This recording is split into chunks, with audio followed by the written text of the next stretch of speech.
Peggy 18.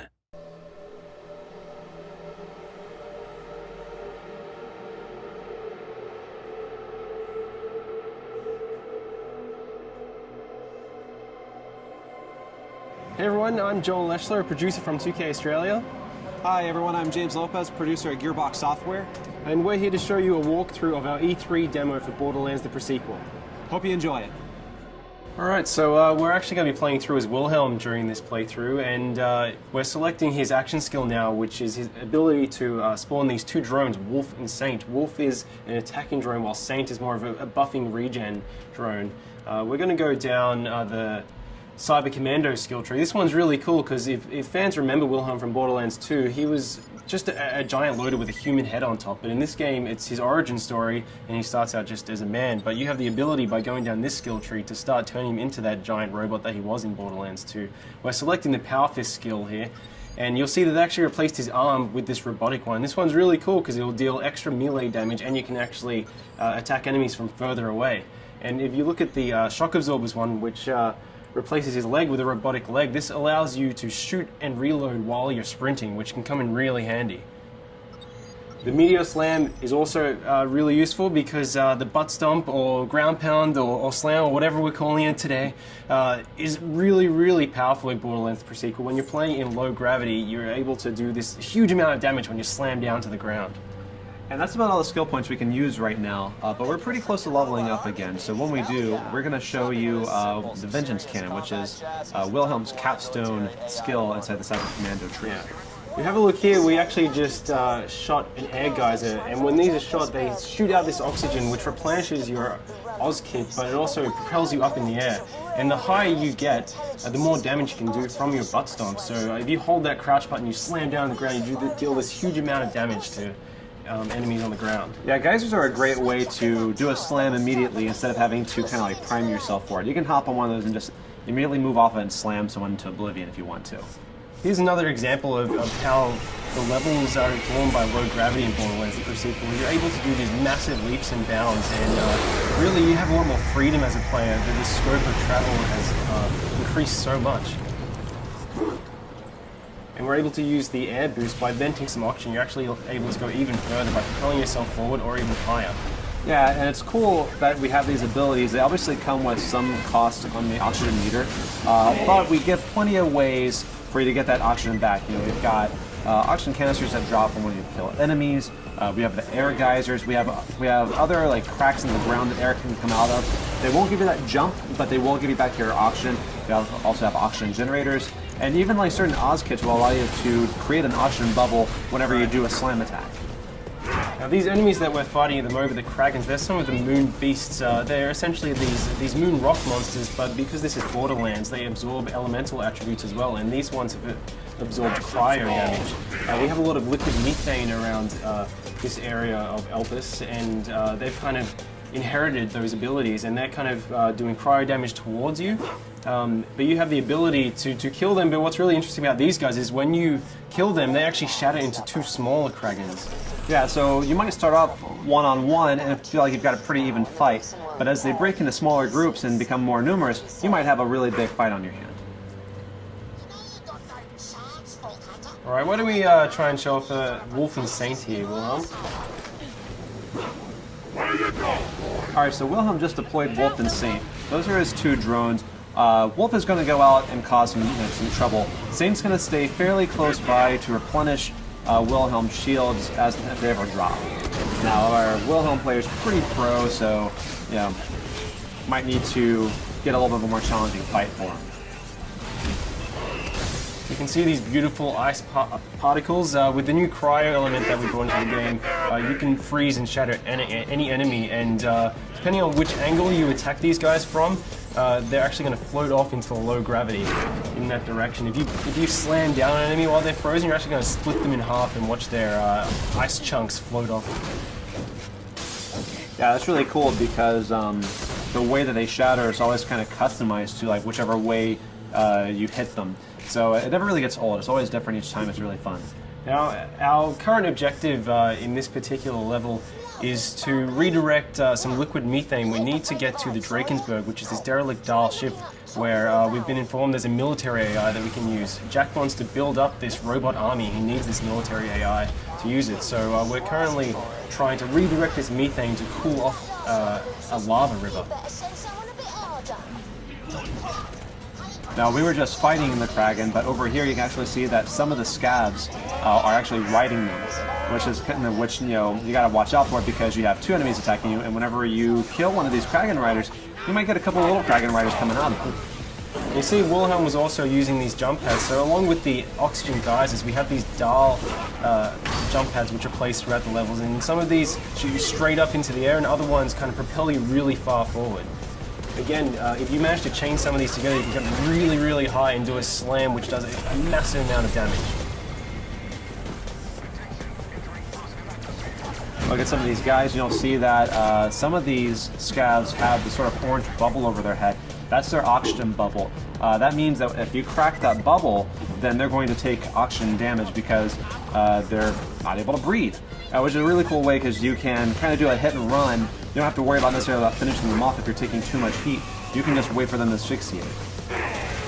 But some of these guys also have shields and air bubbles, and so they're a little more of a stronger fight. You have to watch out with those guys because they're more dangerous. So you can see that's an example of one of the Dahl jump pads which shoots you really far forward. And here we have some of the Dahl jet fighters, and they're going to fly around and try and do a huge amount of damage to you. And Wilhelm is doing pretty well. Yeah, that was a spot-on hit. That was really good. Oh no, but you fell off the side. That's okay because we got plenty of jump pads. We have a lot more verticality in Borderlands now than we ever did before. So there's not necessarily any one way to get to this objective. Really, all he has to do is just find either a jump pad or a way to jump from platform to platform. Yeah, something really great about the low oxygen, it allows you to traverse these maps really, really quickly. So because you can make these massive leaps and bounds and you have these jump pads, you're able to get from one end of the map very, very fast and really get an edge on enemies. All right, now it looks like we just leveled up. So we're going to go and put that skill point in Vengeance Cannon. That's really interesting because if you take a certain amount of damage, Wilhelm responds with the Vengeance Cannon and can do a great amount of damage within a pretty generous period of time. You have about 30 seconds of action on this. It can come in really, really powerful when you're under the pump. Yeah. So you can see now we're actually redirecting this liquid methane, so we should be able to go over and try and freeze this lava lake. All right, so once this pipe connects, we actually have another route on how we can get to the next objective. You could just go down to the ground if you wanted to, but because of the verticality in the pre-sequel, we can actually continue along this path here. All you have to do is have the option to make the jump, and then you can actually run along this pipe here.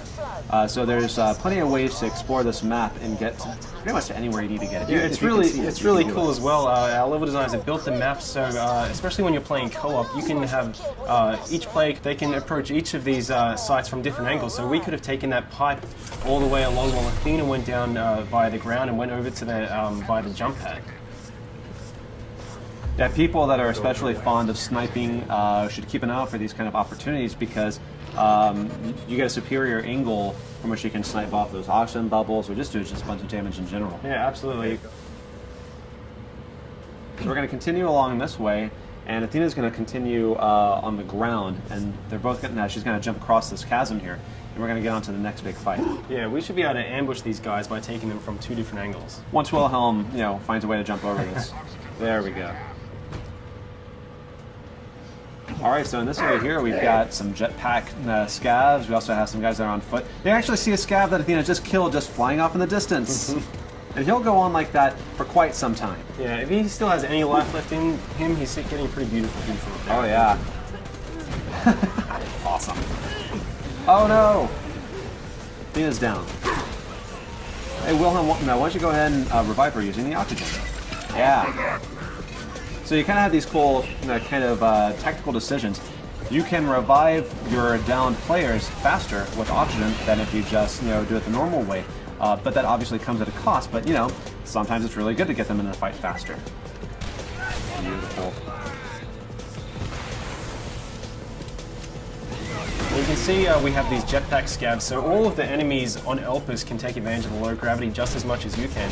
So if you're getting protection behind cover, they can actually jump over and stomp on you and invalidate your cover just like you can them. We really wanted this gravity system to go throughout every single feature in the game. We just did a pretty awesome butt stomp there. Yeah, that was solid. Here's some of our new vending machines that we're just kind of teasing as we run by them, but you can see more about them later on. All right, we're coming into the processing plant now. This is actually where you just directed the liquid methane to, and it's really important that you do this because we're going to use it to freeze a lava river so we can form a natural bridge that we can cross over to the Drakensberg, which is in the next map. Now this has a lot of enemies in it. Definitely a good time to bring out Wolf and Saint. Yeah, try and use those jump pads to get a height advantage of the players as well. If you stomp down. He just shocked that scab when he did that ground pound because of his because of the Oz kit that he has. It's really cool because each Oz kit can have a variety of features on it. Some of them will do your basic oxygen extension, but some also add elemental attacks. Some will create oxygen bubbles whenever you do a slam. There's a lot of layers to them because it's really important to us that our gear be relevant and offer some really cool stuff. Obviously, these sort of varieties are really important to us.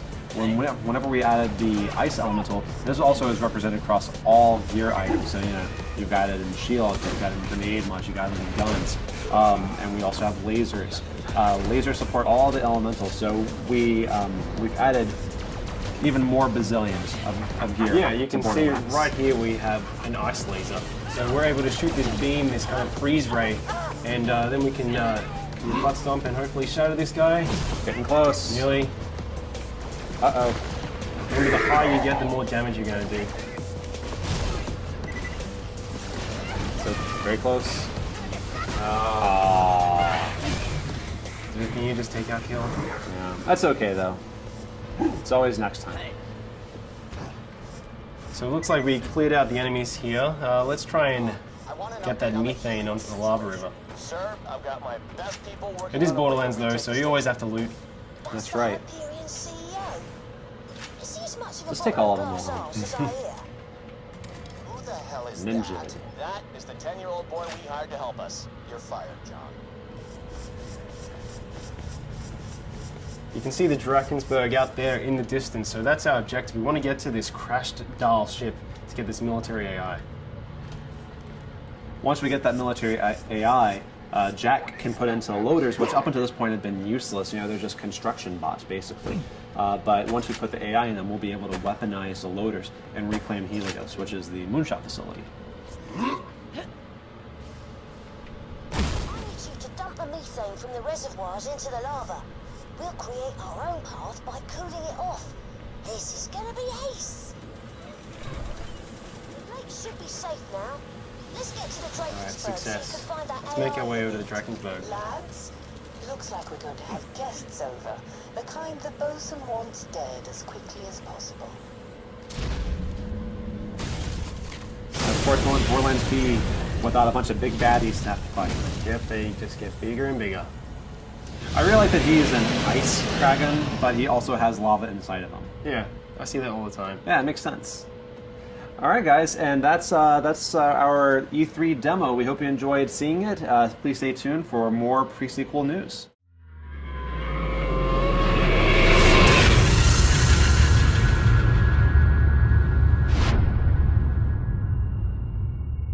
You coming?